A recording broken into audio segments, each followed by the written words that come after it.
ما تنفعش. ما تنفعش. كانت تنفع زمان؟ كانت تنفع. ازاي؟ الناس كانت حلوه ولطيفه مع بعض وبيستحملوا بعض. دلوقتي لا، ما حدش بيستحمل حد. حصل ايه في الدنيا؟ ما اعرفش، الدنيا اتغيرت، حصل فيها تغييرات كبيره قوي. يعني انا اما بعدت فتره عن الفن وقعدت 3 سنين في امريكا ورجعت تاني عشان امثل بالحجاب. عارفه بتوع اهل الكهف لما صحوا ولقوا نفسهم في دنيا أنا غير فين؟ الدنيا؟ انا كده لقيت الناس اتغيرت، لقيت الناس الوشوش مش بتضحك، الناس مكشره على طول. يعني كنا الاول والله العظيم 3 كان الاستوديو ده ما يبطل ضحك. كلنا كنا نجتمع كل واحد في دوره، وساعة الكاميرا ما تدور كل واحد في الشخصية بتاعته خلاص. لكن طول ما احنا فاضيين كده أو فترة بريك أو فترة راحة بنضحك ونتكلم ونهزر وعادي.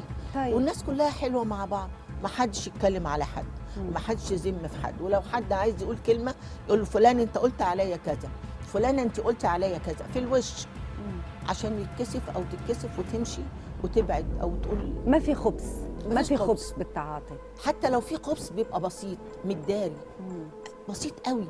دلوقتي لا، بقى كل شيء واضح. ليه؟ هي الظروف اللي عم نعيشها ظروف الحياتيه الاقتصاديه ولا دي حجه بنقولها كده؟ لا والله عارفه، بصي والله العظيم انا يعني انا كنت حاضره فرح من يومين، فرح اسطوري. لا الحمد لله البلد فيها فلوس ويعني الناس طيب. مبسوطه، بس النفوس بقت يعني، ما هو في مثل بيقول ايه، ربنا فرد البحر ومده وادى كل واحد على قده.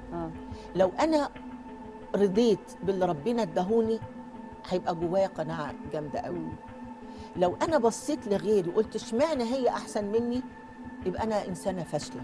يعني الطمع وعينا الطمع برزق والجشع. غيرنا. وكل واحد باصص للتاني. اللي برزق لا، التاني. خليك في نفسك، خليكي في نفسك، ما تبصيش لحد. قولك عم نوصل لنهايه العالم ونهايه الدنيا؟ والله شكلها كده، شكلها كده، حاسه كده. انا حاسه احساسي كده. على اللي بنشوفه دلوقتي على الاخبار ونشرات الاخبار، احتجاجات ومظاهرات وانتفاضات، يعني اللي بتشوفيه بتقلبي من قناه الى اخرى وكلها نفس الصوره بتتكرر. هو بصي، اول علامه في العلامات الكبرى، انا مش هاخد في الموضوع ده، انا هقول بس هي نمره 1، وتسود الفوضى البلاد. اول علامه في العلامات الكبرى. وبعدين دخول تركيا سوريا من اكبر العلامات. ربنا يلطف بينا، يعني ربنا يلطف بالوطن العربي كله. وبتعملي ايه لما بتفكري بالشكل ده؟ بزعل قوي وحزينه على بلادنا العربيه الحلوه الجميله اللي كلنا للاسف اتفرقنا. وكلنا كان لازم نكون ايد واحده من البدايه مش من دلوقتي.